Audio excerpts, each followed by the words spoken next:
Hi, thank you for getting involved in the Yarra YUkers as Tears Go By video project or video production. Here's a short video to give you the concept of what we'd like to do in As Tears Go By. This was just me proving the concept, so it's quite quick.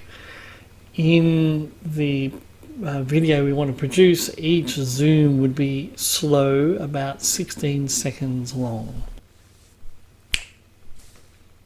Okay, so the idea is to create a video where we have one long zoom that will transform into another long zoom on another new face, and then transform again in another long zoom on a new face, and maybe transform into a ukulele, and we'll zoom into the sound hole of a ukulele, transform into a face. So the whole clip will be, I hope, a steady zoom that will keep transforming and renewing itself. So, how can you help? There are two parts to doing a video production: sound and video. It's different from us playing on a stage where we're doing both at the same time, or well, we're not doing video, but we're doing the sight and the sound.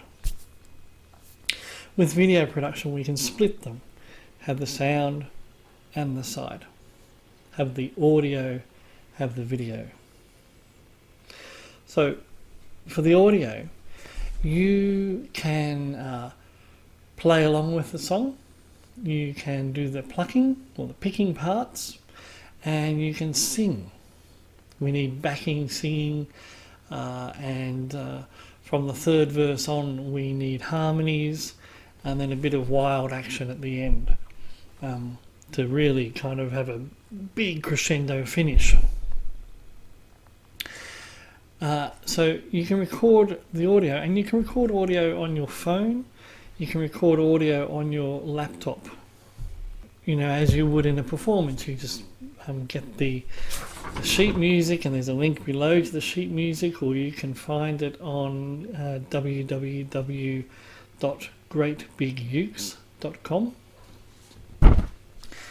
You can practice, you can learn, and then you can play along with the guide track. And it's important to play along with the guide track because then your timing's in. Another good reason to play along with a guide track is you can do a registration sound that will help me set up your track in time with everybody else's. And you'll hear this at the beginning of the guide track. You'll listen and you'll hear a 1, 2, 3, 4, 1, 2, 3, 4, 1, 2,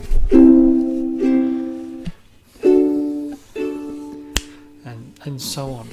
So there's a count of 1, 2, 3, 4, and then there's and that clap that on the one beat, the second of one beat, will give me a spike on the waveform that I see as I edit. And if I can line up all those spikes, the rest of the track will be in time. Saves me a huge amount of time in editing. So that's something you can really help out with your sound side. You can put that registration, that 1, 2, 3, 4, 1, 2, 3, 4, 1, 2, there'll be gap, 3, 4, and then the song will start. You'll get the idea once you've heard the guide track. So for the audio, you can do playing a uke, you can do the plucking, and you can help us out by doing backing singing through the instrumentals, and in the third verse you can sing along with the third verse, and then in the final outro part you can start to whoop and holler and become part of the crescendo of chaos.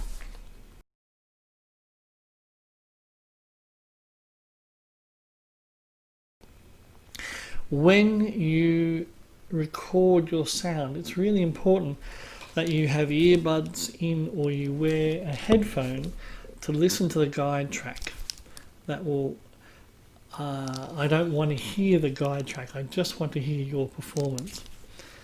A key thing, particularly if you're singing, is cover one ear so you hear the guide track and leave one ear free so you can hear, particularly if you're singing, you'll hear that you're on key. If you've got both ears covered, you can think you're singing on key, but you might be a bit off. You need to be able to hear both things, the guide track and your singing. So uncover one ear or just put in a single earbud and then sing along with the guide track. So that's the audio. Now video. There are three things you can do in video. You can do the ukulele playing, you can do the ukulele plucking, and you can be one of the faces looking into the camera that we'll be zooming in on.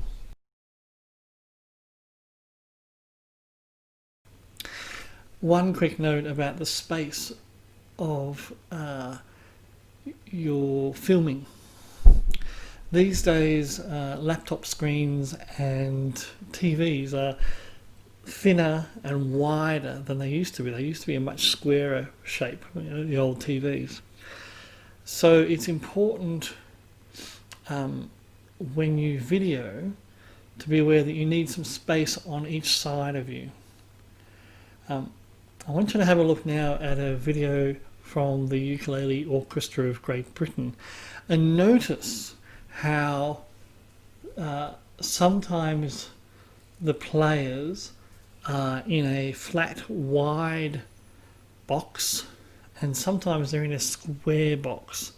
Notice how these players keep themselves in the center box and there's space on each side. So the video editor can cut out the side parts and keep them in a square and then use that square in different parts of the video. So if you're going to do ukulele for us, playing, here's my advice. Hi, I'm just interrupting for a quick second to talk about the level of the camera. You want it at eye level. Don't leave it on the desktop because you'll have an examination of your chin and your nostrils. So we want eye level camera. If you're standing up, as I'll show in just a moment, you'll need to pop up your laptop if you're using a laptop. The alternative is use your smartphone and blue tack it to the wall. There's a link to a video below about a quick way to do that if you're going to use a smartphone. Stand back from the camera. Now, understand this as well. Your video does not have to exactly correlate with your audio. You can make little mistakes in your video. People will forgive it. We won't hear it. We'll be hearing a nicely produced soundtrack. So if you make a mistake with the chord, just keep playing, don't worry. If you make a little fumble with the plucking, don't worry, just keep going. Unless you drop the whole ukulele, if it looks like you're doing the job, people will forgive there being a little bit of a bump if the audio is working. So you can see here I'm back away, I've got space either side that can be edited out, and I can be put into a box, editing box. I can crop down to that editing box, the square, but there's also space on each side. And then I can play the guide track out loud so I can hear it. When you send me the video, it doesn't matter if I can hear the guide track. I can cut that out and use our designated soundtrack. So you can play the guide track out loud so you can hear it, and then play along just like this. 4, 1, 2. Intro.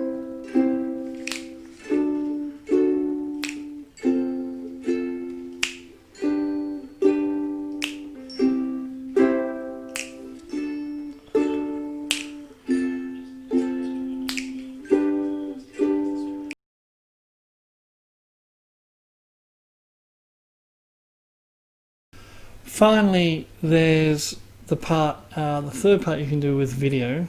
You can play, you can pluck, or you can be one of our faces. To do the face, a key thing is that you stay still. It'll be nice if we can have faces that are singing backing vocals or singing lyrics. It will look right rather than having a staring face while there's lyrics happening. Regardless of what you're doing, you need to be looking directly at the camera, not at your, but at the camera. And you need to hold that vision. You can try that for the entire song. Do a registration at the beginning and go right through the entire song to your part. But because we only need about 16 seconds for each of the 10 faces, you only need to film 16-20 seconds, give me a little extra to be safe, about 20 seconds of staring at the camera, and I can cut each person into where they fit, doing whatever they're doing at that moment, and we can sort out what you will be doing for your video. It's important that you help me get you to the right place on the soundtrack. It really helps me if you can do a count-in. For example, let's say you're doing backing vocals into the second instrumental. So you'll just count in a few steps before so I can register you onto the beat. Here's an example. 1, 2, 3, 4, 1, 2.